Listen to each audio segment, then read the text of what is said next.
If you've been following us for a while, we've been talking to you about your emotions and what they mean. You heard us today say that negative emotion means you've got a vibration going on that you're not up to speed with. And that positive emotion means you've got a vibration going on in your vortex that you are up to speed with. So today we want you to contemplate that these emotions, which go all the way from appreciation and love and ecstasy, passion, fulfillment, love, that feeling of invincibility, that feeling of eagerness for life, you know how that feels, all the way down to despair, to a feeling of fear, to a feeling of disempowerment, to a feeling that they don't want me to win, that feeling of having no control of your life. And of course, there's every imaginable emotional word or feeling in between all of that. So now we want you to realize that you are a vibrational being and that you've got a momentum going. So we'd like you to envision this spinning disc, this pure, positive energy disc, this high-flying, good-feeling point of attraction that somehow, some way, you've managed to get on. And we want to say to you, it's pretty easy first thing in the day before something happens, before you read your email, or before you see another person who is irritating, or before you start remembering what went wrong yesterday. In other words, you can get on that high-flying disc pretty easily because you wake up there, and if you don't do that thing you usually do that causes you to choose a lower disc, then there you fly for a little while. And we want you to just speculate the kinds of magnificent things that you have incrementally put into your vortex of creation that will now flow seamlessly, effortlessly, quickly through the path of least resistance into your spinning grid, into that high-flying, good-feeling grid. Esther's been having a lot of fun with this visual because she's discovered that if she cares about getting on it, she most always does. And if she cares about staying on it, then she's mindful of the 17-second scenarios that might take her from it. And she's also become really good at what we were offering to you earlier about if she's falling and the momentum is strong, don't beat up on Esther about it. Don't beat up on yourself. Just take the fall and set forth the intention that tomorrow you're going to get back on it. So if every morning you decide you're going to get on it, first couple of days you probably won't make it to breakfast before something takes you from it. But eventually it's where the momentum of that which is you feels most natural. It's just pretty easy to stay there, especially when you realize that by staying general, you don't challenge it, you don't risk anything. And that if you do fall off, it's no big deal. You can get back on it tomorrow. So last week, Esther announced to us, Abraham, I refuse to accept that I have to wait till tomorrow morning to get back on the disc.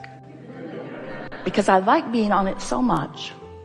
And I'm clearly not on it right now for all of the obvious reasons, because you saw what happened. It was wrong what they said, what they did, how it turned out. Wrong, wrong, wrong, wrong, wrong. But I refuse to accept that I have to wait clear until tomorrow morning to get back on it. I'm going to meditate and clear my mind. Worked really good. I'm going to find some way of distracting myself. I'm going to find a way of slowing the momentum of unwanted things while I speed the momentum of wanted things. And this is the last piece of this opening that we want you to hear from us. Make no effort at slowing negative momentum because it just speeds it. Because this is a universe of inclusion. There's no exclusion. It's all about attraction.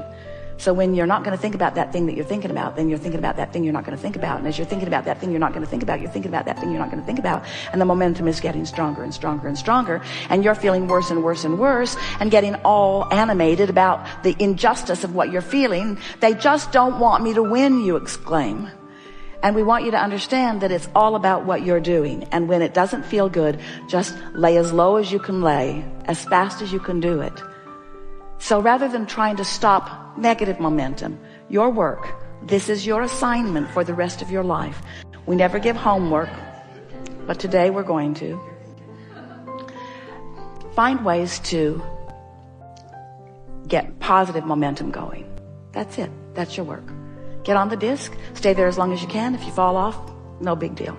Get back on as quickly as you can. If you fall off, no big deal. Get back on. Until what will begin to happen is you'll have enough positive momentum that you'll begin feeling what the true power of influence is that we've been talking about. If you're having a no good, very bad day, Esther will say, clearly, I'm on the ornery disc. And I can tell I'm on there because there's ornery people all around me. Or I'm on the defensive disc. And your tendency, Esther's too, is to want to blame the other ornery people. Because if they weren't there with her and being ornery, she'd feel a lot better. But we want her and all of you to understand, she met them there. She met them there. It's like going to the ornery meeting. Where's the ornery meeting? Where's the ornery meeting? I want to meet new ornery friends. Like to be flipped off by different people in traffic today than usual. So when you begin to accept that you chose the disc and that they just met you there, it sort of takes the sting out of what they're doing, what it feels like they're doing to you, especially when you begin to accept that you have the choice of what disc you're on. And today, we think you understand it more clearly than ever before, that you have a choice of what disc you get on, and the earlier you choose it, the better chance you have of choosing the one you mean to choose. And eventually, and we're talking about a matter of a few days and weeks, you're going to predominantly be there. And when you start hanging out in that high-flying, good-feeling vibration, and you not only have the benefit of feeling good and breathing more deeply and feeling that fantastic feeling of eagerness coursing through you, but you also then begin to realize the benefit of the wonderful ideas that are flowing to you and the really good timing you have and the rendezvousing with all kinds of wonderful things. And the evidence of your disc is all around you. No matter what disc it is, the evidence of it is all around you. Then you'll begin to understand the invincible you. You'll begin to understand that you are the creator of your own reality. You'll begin to understand you always have been and you always will be, but you'll begin to exercise more deliberate control.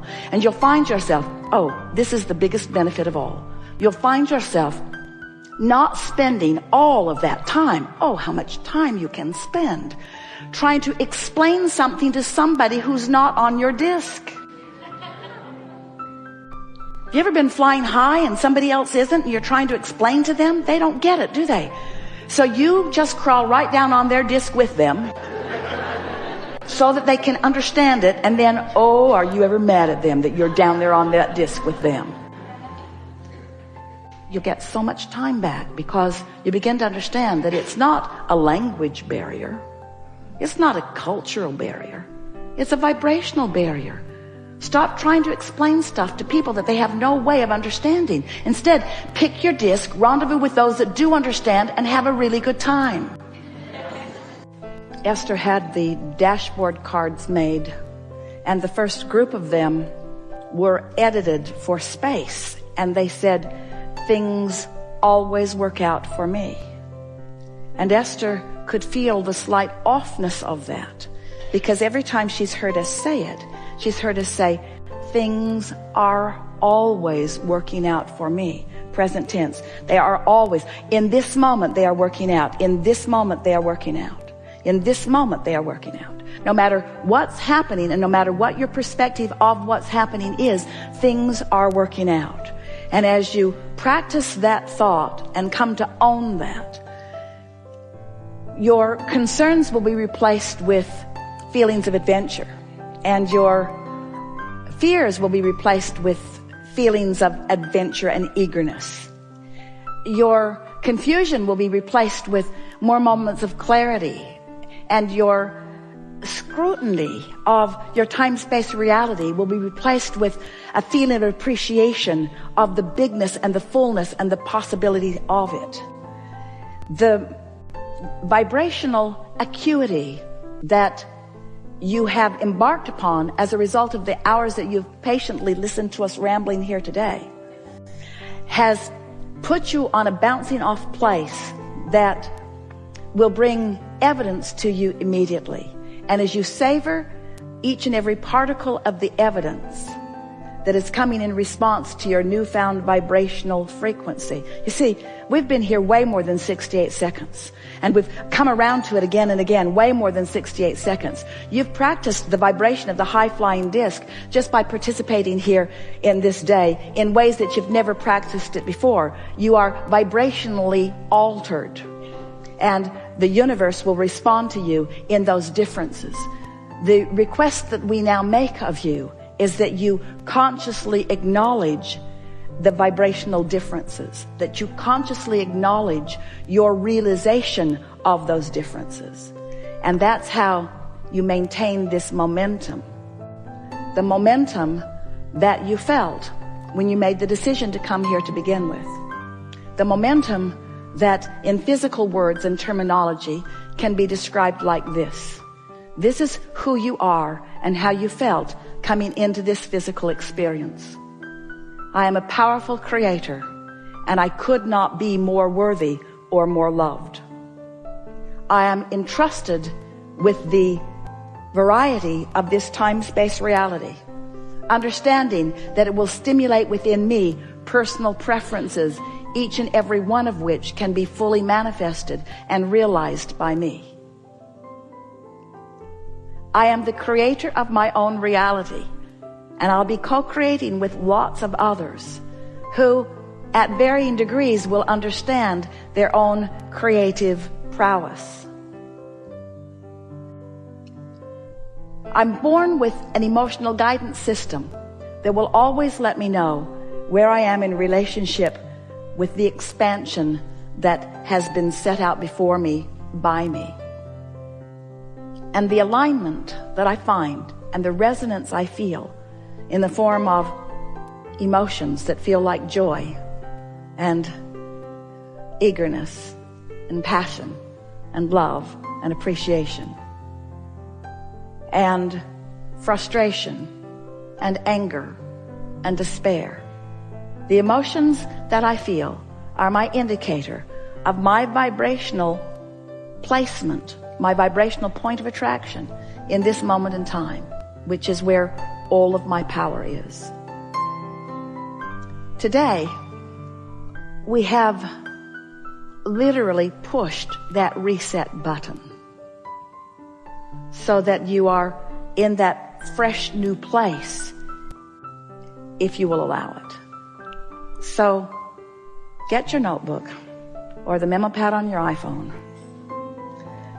and take note of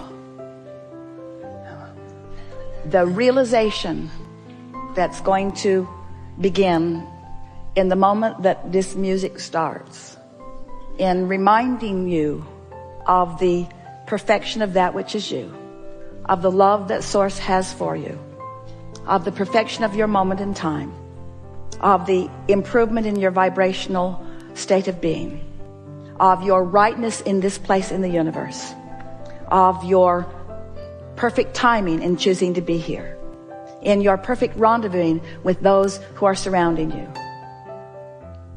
Make note of the obvious differences in your point of attraction. And in doing so, you will keep this momentum going. And it is our promise to you that not only will you continue to live happily ever after, but everything that you've been asking for will begin in this moment flowing steadily, directly, swiftly, and with ease into your experience. The fun part for us is that we saw you put each piece in the vortex, but you've forgotten the pieces that you've put there. We've seen the vortex spin the cooperative components into this future experience that you want, that you don't even know that you want. So you are